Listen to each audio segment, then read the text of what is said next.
Hello, and welcome to It's Your Business, a program designed to highlight our local small businesses who participate in procurement and contracting opportunities at Houston Community College. I'm your host, Veronica Douglas. Today, we will speak with Joseph Gavin, Executive Director of Procurement Operations at HCC. Joe oversees the college's procurement department, which includes procurement operations, strategic sourcing, and the Small Business Development Program. Joe brings more than 20 years of procurement experience to the college with over 15 years in leadership positions. Prior to HCC, Joe worked in the private sector. In addition to his procurement experience, Joe is a veteran of the United States Navy. Welcome, Joe. I'm so glad to have you. It's a pleasure being here, Veronica. Thank you. So what role exactly does the procurement department play at HCC? Well, there are several roles. So we handle all purchases of goods and services throughout the entire HCC system, meaning we handle the purchase orders, the contracts, training relative to procurement, sourcing, solicitations. We also handle all the contracting opportunities for our small business within the community. We have a staff that conducts outreaches and educational trainings to the prospective vendors. The team educates them on certifications and solicitations processes with the HCC. So can you elaborate a little bit more about your team? I know you spoke about them very highly of them. Tell us a little bit more about your team. Sure. My team consists of 16 full-time employees when fully staffed. Due to the current environment, we are not fully staffed. Currently, we have 10 staffed positions and 4 temporary staff. The team is split into, I know Veronica had mentioned 3 areas, and I just added a new one, so 4 distinct areas. Procurement Operation, which is led by Christopher Burton. This area focuses on contracts, vendor setups, training, audit, and compliance.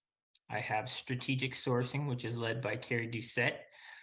This area focuses on purchase orders, solicitations, both formal and informal, purchases of any goods or services for the college in accordance with the laws and regulations and internal policies.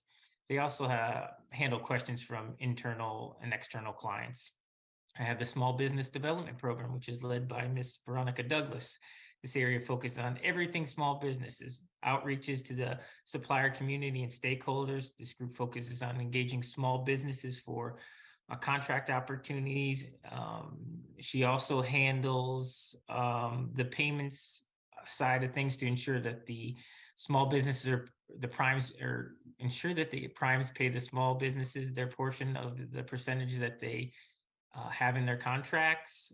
She also handles the use of our America to Go system and issues that may arise with that. And lastly, she captures all the diversity data for the college's edification. A new area I just created was the process optimization and project development led by Jennifer Walker. This area will focus on each area within procurement to properly document and optimize those processes.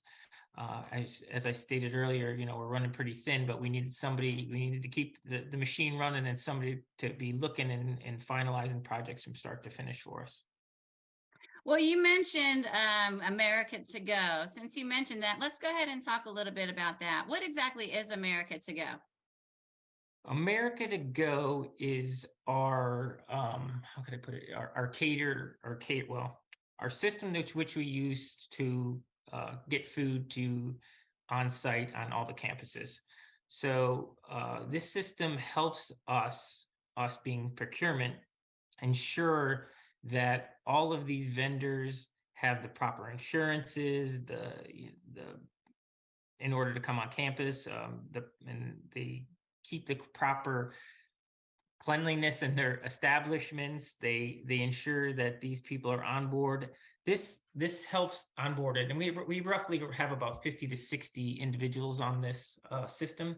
And what it helps us do is that anytime we need to order food throughout the college is able to go into the system, select a vendor, get the food delivered, and pay it all in one swoop.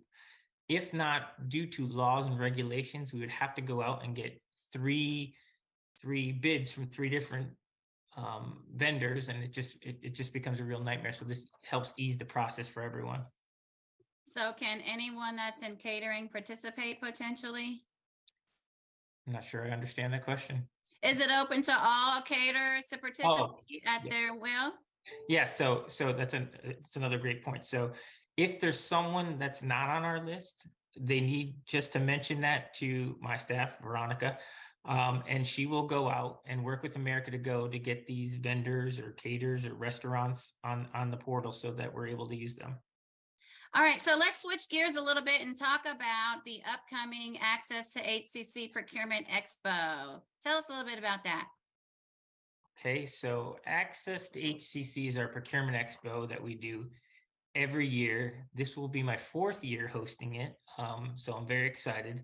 This is a This is a collaboration of the college areas, community partners, and small businesses to give groups the opportunity to speak with one another and give each other information, such as possible look into their departments as it relates to future procurements. And the vendors can give demonstrations or talk about, what type of business they do and open them up to maybe some areas that we were not aware of. Generally at these procurement expos, we have some live events. We always have a guest speaker, we have food, we have fun. So this year we invited Earl Granville, a retired Army sergeant with numerous awards, including a Purple Heart. He is a disabled veteran and has an amazing story about battling adversity through positive messaging. I think that this is going to go over very well with everybody in these times. And again, the event is March 7th, breakfast at 8 a.m. at the West Houston Institute. And this is free, right? For everyone that wants to attend, it is free. It is free. All right. And some of the HCC exhibitors that will be there: facilities, communications, IT department, talent engagement. So anyone that's watching today, if they are really interested in doing business with HCC, this is a must-attend event. So let's talk a little bit about some of the services and commodities HCC procures. Can you give us some examples of some of the things that you see the college is needing to procure? That's a funny question. So we handle everything goods and services related. So anything and everything the college may need, from pest control to advanced computer systems. If the college has a need, then the procurement team will go and try to procure those items. And what is the method of procurement that is typically used at the college? Are there different methods that you use? Well, there are different methods. So there's quite a few, but so some of them that we use are the invitation to bid. We call IFB, and this is for products and services like in a standard and uniform. It's a very simple award process. It's the lowest bidder. So we have defined specifications. They're very easy to define. And then the only thing with this is negotiations aren't allowed. The price that they give at the end, we look to see who the lowest one is, and that's who wins. We also do a common one we use is a request for proposals. This is kind of when negotiations are desired. So it allows for customization of a project and different approaches to something. So the disadvantages of request for proposals is not as quick as an IFB. We have an evaluation team, and it tends to take a little bit longer to do those. We also have what we call request for qualifications, and the selection is made solely on the skills and qualifications of a vendor.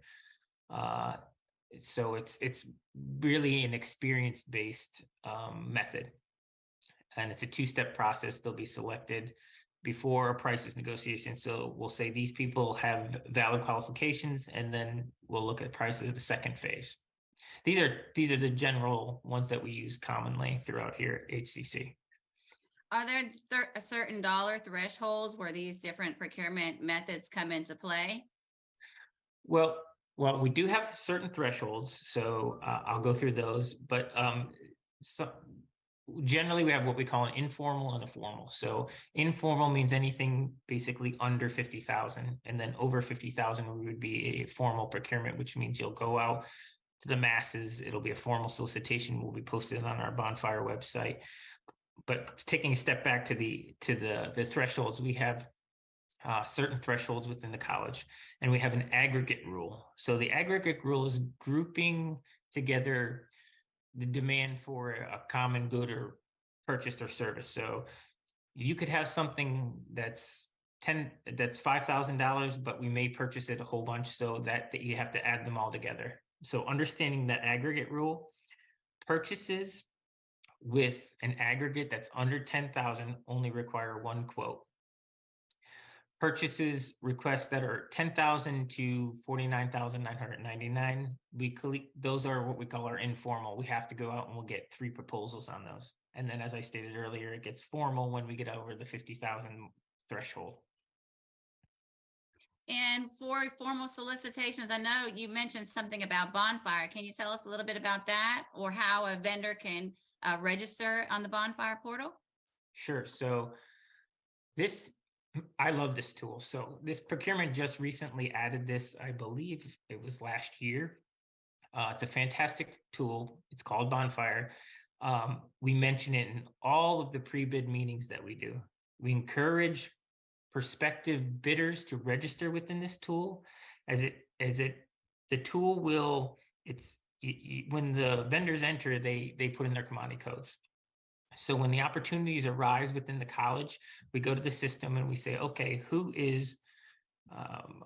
handles janitorial services? And everybody that's registered in that system that has those commodity codes will pop up, and it helps us to build a solicitation, not build a solicitation, help us get the solicitation out to numerous individuals or vendors that want to do business with HCC. And I noticed when I went to the portal and I actually filled out an application, you're now asking some questions about diversity. Is that important for me to fill out as well? That is very important, and it's just, yeah, I think everybody now, even if you go to the doctor, they're going to ask this information. It's just important for us to collect that data. Diversity within the workplace has become a very popular issue, and we want to make sure here at HCC that we're keeping our workloads diverse and including everyone. So when we talk about the evaluation criteria around the formal solicitations, things that are over $50,000, what type of things do you take into consideration, like past performance? What types of things are you looking at when you're evaluating the responses? So generally within the solicitation, we'll have specifically what we're going to grade the solicitations on. These can be things like technical capabilities, vendor experience, local versus global, the project approach, the total price, customers' successful practices, reputation, and references. These are commonly used ones. And so I take it there's probably points associated with each one of these criteria. And what would be the overall objective of somebody bidding on a project, looking at the points and the criteria? What are they trying to do essentially? Well, obviously what the vendor would want to do is get the highest score possible. But so all of this is listed out in the solicitation, and it'll tell you exactly which areas have the highest score you can get for each area. Example, if you're a small business, okay, well, you'll get 10 points. And if you're a small business and you're subcontracting to a small business, you'll get 15 points. If you're not a small business, not subcontracting anybody, you'll get 0 points. So if you're a small certified business, you will have the ability to gain 15 points there. And on all solicitations, the points matter because that puts you at the top of the list or at the bottom of the list. So through the evaluations that we do. And how does HCC determine the evaluation team? Who is reviewing these responses as they're being evaluated? So that's a great question. So how procurement does that is we look throughout the system and we say, okay, here's what we're trying to buy. Usually we have a number between, we need 3 evaluators or 5 to 7 evaluators. So we'll look through the system. This is involving IT supplies. Well, it doesn't take much experience to be an evaluator. If you read well, that's fantastic. That's the number one quality. But we tend to look for people who have experience with what we're buying. And we also don't include more than 2 people in the area that's actually purchasing. We don't want to load the deck, as they would say. So we want it to be fair and impartial across the board. So we get a mix of a bunch of different people together, and they grade. They'll read through every solicitation. And then the responses that were sent back, and they'll grade each and every one of those. So how many years typically, if someone is awarded a formal procurement contract with you, how many years is that for? Generally, we like 3 to 5 years, but on occasion we've done just 1 year contracts, but they'll be generally a 3 to 5 year range. Mhm. Is there a process for a board approval or things of that nature to have a contract put in place, or is that also driven by the threshold? When does the board approval come into place? So along with the thresholds, we also have thresholds where we need to take things to the board. So anything that's not purchased on a cooperative at $100,000 has to be presented to the board, and they vote on it. And even if we do a solicitation and the board says, no, I don't think this is the right time to spend this money, then we're not able to do so. However, if they pass it, then we're able to move forward very quickly. The contract is then passed over to legal. Legal reviews it. We get the contract signed. Sometimes we could even get the vendor started working right away. So on the pre-bid meeting, if a vendor is interested in working on a project for HCC and they miss the pre-bid meeting, is this a mandatory meeting? Are they still able to participate on the project? What would happen if they miss the pre-bid meeting? Well, it's not mandatory, but I encourage everyone to go to all of these pre-bid meetings. So what happens at a pre-bid meeting is, first we introduce everyone related to the project procurement. These are your clients, these are your architects, et cetera, the procurement staff. We go through the entire solicitation document so everyone knows their expectations. We walk through the project and we give everyone the opportunity to look, ask questions, but they also have to formally submit those questions. So then we get the questions they submitted, and you would only be speaking to the procurement representative, which we make quite clear in these meetings. You would only have to speak to this individual, no one else on this project. We get those questions answered, we send them back out to the mass. So everyone who says, I'm interested in this project, will get the answers. So there's no advantage to any one person. And as I said, these meetings aren't mandatory. They just give you a firm understanding of what HCC expects in responding to solicitations. And it sounds like all this is transpiring through the bonfire portal, the Q&A, and possibly the posting of a sign-in sheet and the solicitation and things of that nature. So if you don't actually go in and register on the portal, then you're not going to know about these. Is that correct? Well, no, we do put things in the newspaper. We also send it out to other outlets, but your best bet is to register within Bonfire. We use the system. It's only the ones that don't go through the system, we're only going to direct it the system to get registered up anyways. Mm-hmm. And does HCC use any other methods, like any cooperatives or interlocal agreements, in order to procure the goods and services? Can you tell us a little bit about the co-ops that you use and maybe some of the services that you're procuring from them? Sure. So first, a cooperative is a nationally negotiated contract that went through all the formal procurement processes and gives us in the public realm the opportunity to use these contracts that are already negotiated. Here at HCC, we're allowed to use these contracts without taking anything to the board up to $500,000.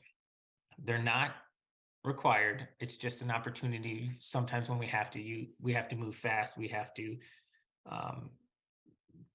look for quicker routes in order to get things done. This would be one. I here at HCC, my preferred method is to always go out to the mass market and do solicitations.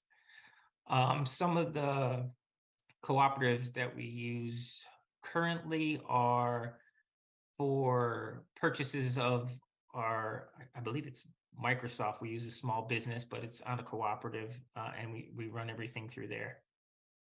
And given said all of that, even if a vendor is on a cooperative, they still need to go to Bonfire and register so that they'll be doing business directly with us, correct? That's absolutely correct. Okay, good. All right, so let's talk about the blackout period. I know that some agencies have them and they call it the quiet period.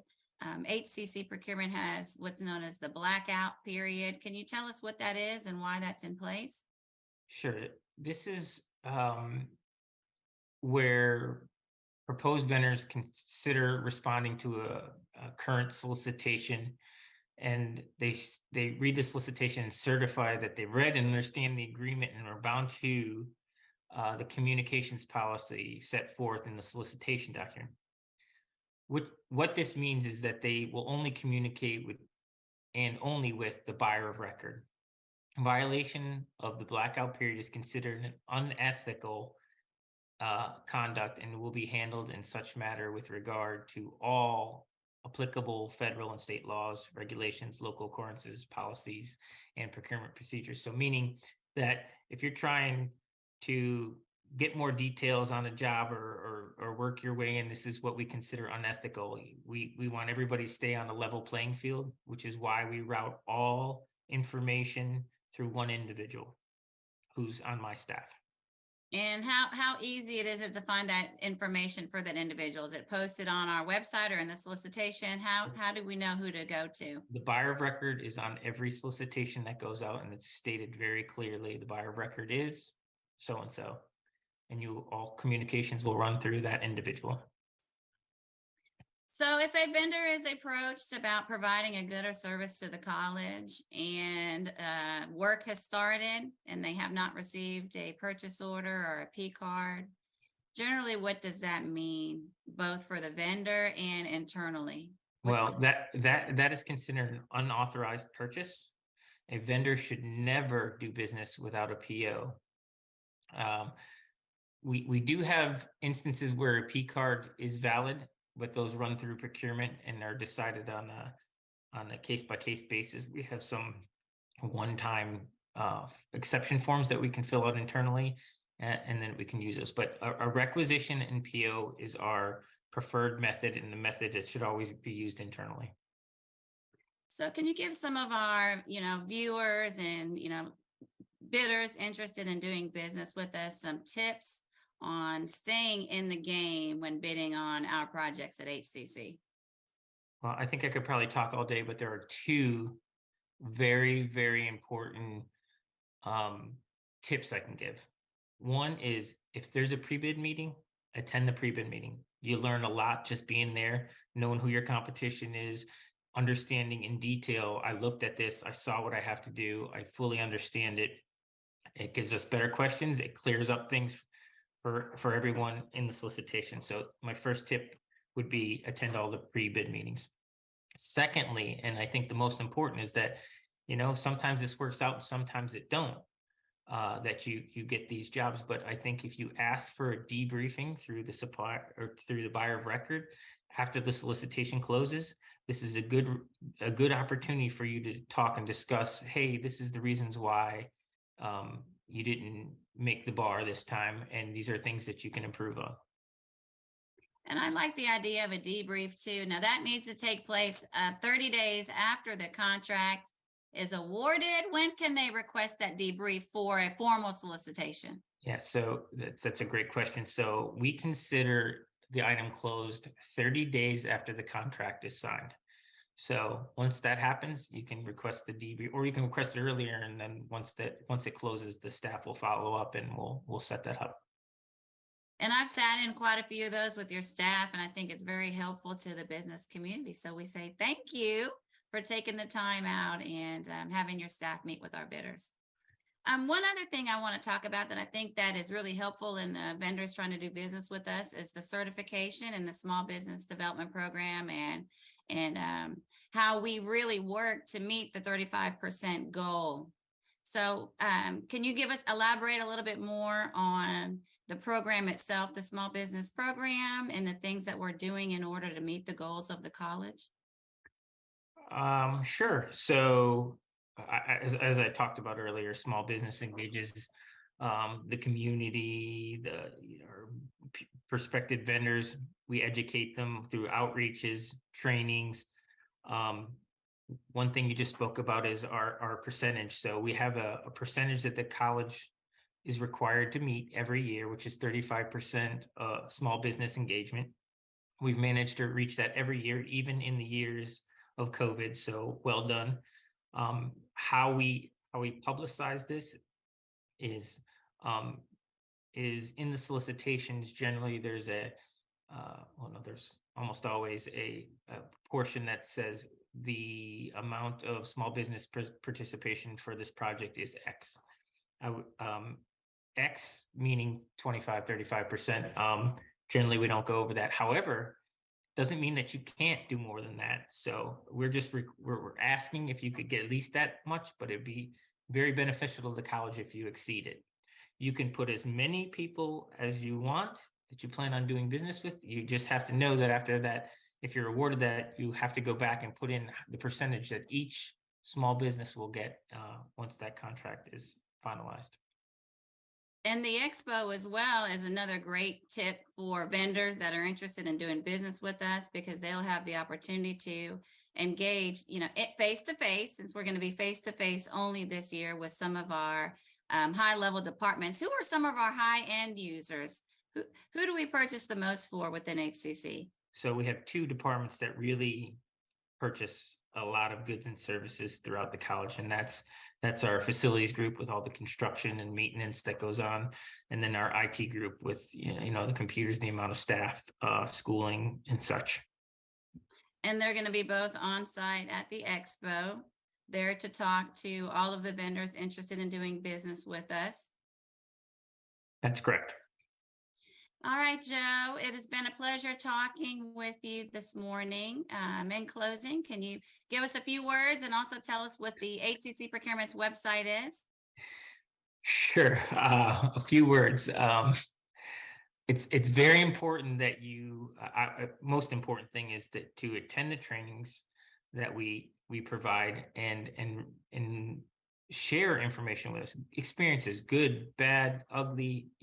We need to hear if we're not doing something right, and appreciate the feedback that you can give us in order for us to correct it, because I assure you that I will correct it. And our website is hccs.edu/procurement. All right. Thank you so much. For It's Your Business, I'm your host, Veronica Douglas, and we will see you next time.